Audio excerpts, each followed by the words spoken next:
Hello. I ran across two cool hands today that illustrate an important concept that's about thinking in terms of match points when you're playing pairs scoring. And I have one example for you on declare play, one example on defensive play, and hopefully this can highlight for you the types of strategic thinking that you need to do at pairs scoring sometimes. So let's get right into it with this first board. Let's say the auction goes pass, pass, one no trump by South. Okay, 5-3-3-2 shape with 17 high card points. Opens one no trump. This makes your life much easier than opening a heart. And again, the problem is, particularly if you open a heart and partner bids a spade, you kind of have no convenient rebid. And it goes pass. And let's say that your partner is of the school of thought that with 4-3-3 shape and enough to raise the game, you just bid 3 no trump. Now, my own thinking's slightly more nuanced than that, but this is certainly a reasonable thing that might happen at some tables, including yours on this example. And West is going to lead a fourth best spade. That looks pretty normal. If we count our tricks, assuming the hearts behave, we have 5. We have 2 diamonds for 7. We have the ace of spades for 8. And we either have 2 or 3 clubs for 10 or 11, depending on whether that club finesse is right. Now let's look at the spade suit. It's kind of interesting. If we believe that West has led away from the king, queen of spades, which is possible against no trump, not a lead that I would normally make, but it's certainly in the running, the right play would be the jack of spades from the dummy, and that would win the trick and we could still score our ace later. However, the possession of the 9 in your hand actually gives you a better play for 2 tricks in the spade suit. If West is led away from king 10 or queen 10, the idea is we play small from the dummy. Right-hand opponent will have to play either his king or his queen, right? Otherwise, you're going to win the 9. That'll force out your ace, but now we can lead a small one towards the jack later on through West's perceived other high honor, and we'll score two tricks in the spade suit. So if we think in terms of odds, there's one set of combinations where West would have both the king and the queen, and there are 2 possible holdings where he has king 10 or queen 10. So we want to back the gamble that has more ways of winning.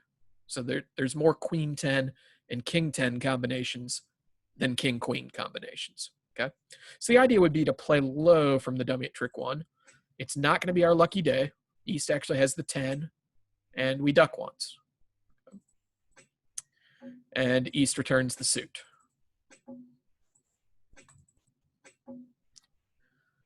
We're going to attack hearts first, and this one's a little bit interesting also. The defense has jack 10 fourth of hearts. Now, obviously, if the hearts are 3-1 or 2-2, it doesn't matter how we play this suit.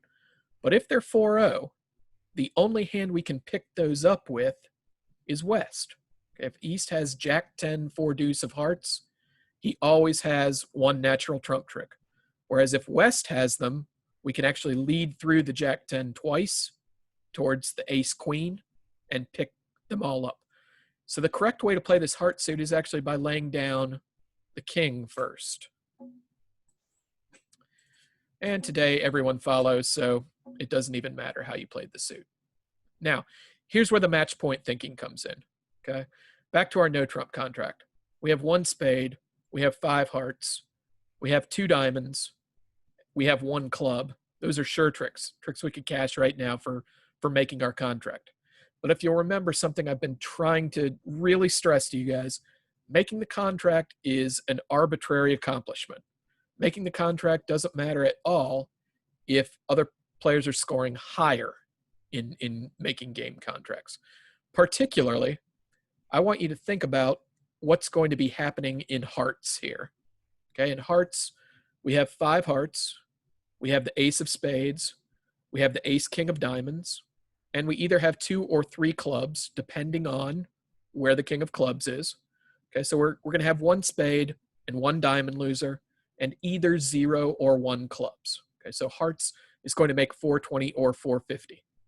Now the question is, should we risk this no trump contract by taking a finesse for over tricks? And here's the way we would attack that. Let's ask ourselves what happens if the finesse loses. Okay. If the finesse loses, the person with the king of clubs probably has several spades to cash. Okay. Enough to beat us. What about if the finesse wins? Okay. If the finesse wins, we can actually take the two that we've already got in the bank, 4 hearts, 3 clubs, and 2 diamonds for making 5.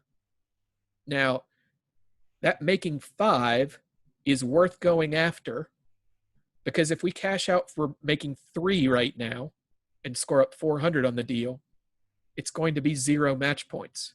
Because worst case scenario, 4 hearts is making 420.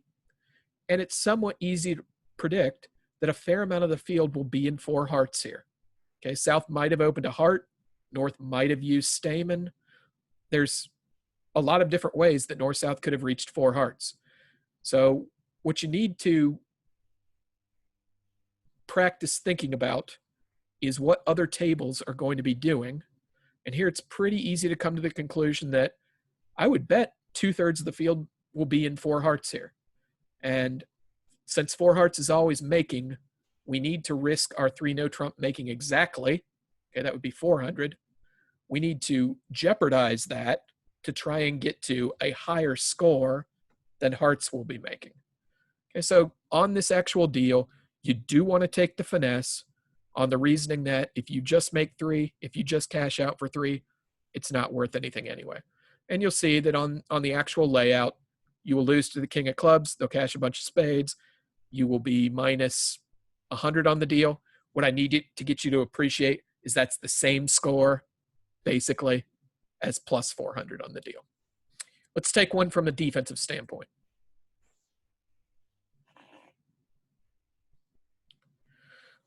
Let's say that you are west here, and I want you to pretend that you can't see the east and south hands on this. And we'll say that the auction goes, I realize I've got these set up such that north deals. We could pretend that south dealt and bid a spade.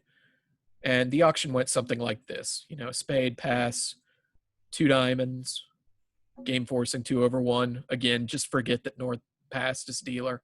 That's not the point of this story. And south rebids 2 spades. Let's say your opponents are playing a style where rebidding 2 spades promises 6. And it goes pass 3 spades. Excuse me.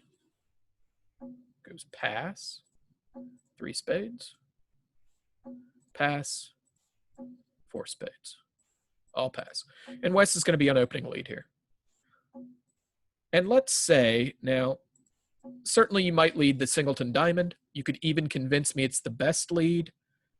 It is dummy's suit, so there might be something to be said for making an attacking lead in a different suit rather than setting up their suit.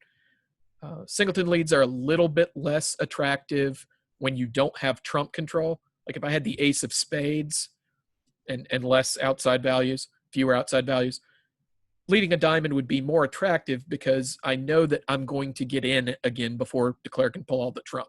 In other words, I'm going to have a second chance to reach my partner's hand. You notice I said if I had fewer values. Anytime you're leading a singleton, the more values you have in your own hand, the less chance there is to find partner with an entry. And when we lead our singleton hoping for a ruff, what we're logically saying is, I think I'm gambling that my partner has an entry somewhere to give me that diamond ruff. Okay, so the more values we have, the less attractive that singleton lead becomes. When we don't have trump control, it's less attractive. Anyway, let's say that for whatever reason today you chose not to lead the singleton diamond. You chose to lead a club. And we'll say, you know, if you're playing 4th best leads, the idea is to lead the 4. If you happen to be playing 3rd and 5th leads, the lead is the 2. So declare plays the 2, your partner plays 3rd hand high, returns the suit, and the right idea is your original 4th best or small from 3 remaining. Okay, and that's actually important because we can now tell that partner either started with 2 or 4 clubs. Okay, since he's returned the smallest club in the deck. In other words, if he had like just the 7 and the 5 remaining after he won the ace, the correct play would be to return the 7. So the 5 of clubs return is consistent with Declare either having 2 clubs or 4 clubs. And since he's played the Jack 10, it certainly looks like, he probably started with 2 clubs, and partner probably started with ace queen fourth. Now, here's the part where you would think about what the right thing to do next is. And it matters a ton what your objective is. What your objective is dictated by what the form of scoring is. Now let's think about what South has at this point. South opened a spade, rebid 2 spades, and showed no interest in slam. And we know that South didn't have anything in clubs. South doesn't have the ace of hearts. The only things that are remaining are the ace king of spades, the ace of diamonds, and the queen of hearts. And unless South has the ace king of spades, or maybe he's got the ace of spades, the ace of diamonds, and the queen of hearts, and he's opened a 10 count, but in that case, your partner's king of spades is coming down. Basically, there's no way for him to not have the ace of diamonds and the running trumps. And if we think about what would have happened if we'd let our singleton diamond, count Declare's tricks. Declare has 6 trump tricks and 6 diamonds for 12. We've already got 2. We are already way ahead of the field by not leaving our singleton diamond. So the next thing you should do at match points is just cash your ace of hearts. Okay. And this rates to probably be a pretty decent board for you because you made a lead that worked out rather than what many people in the field will do, which is just kind of automatically lead their singleton. All right, so if we're playing pairs scoring, the right idea is lay down the ace of hearts. And all we had to do was figure out, hey, look, Declare's got the rest of the outstanding high card points, certainly the important ones.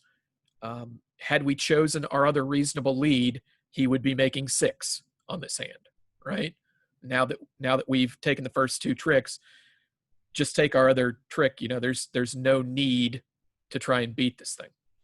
If we were playing knockout scoring, imp scoring, Swiss teams, Chicago, rubber bridge, kitchen bridge, whatever you want to call it, where the emphasis is on just beating contracts, the right idea at this point would be to underlead the ace of hearts, hoping that Declare didn't have the queen, as in the hand that's shown, and misguessed. Okay, like if we underlet a heart at this point and Declare guessed to play the jack, our partner could win the queen and play a heart back to our ace, and that would beat it 1. Okay, that's the only way to possibly beat the contract. But at match points, the scoring is on a frequency basis. You got to ask yourself what other tables are going to be doing, and you've got to remember that the objective isn't always to beat the contract or to make the contract. It is to take more tricks in normal contracts than the same people who are holding your cards. And when you get to a weird contract as Declare, a contract that's going to be different from a lot of the field, ask yourself how that alternate contract is doing. And sometimes it will produce some interesting results, like on the first board where we decided, look, we've got to risk this contract on the club finesse because if we cash out, that's just signing on the dotted line for a 0. Anyway, that's today's video talking about thinking at match points, how it involves your strategic decision making. One hand of offense, one hand of defense. Hope this is enjoyable for you guys to watch, and we'll do another video soon. All right, take it easy.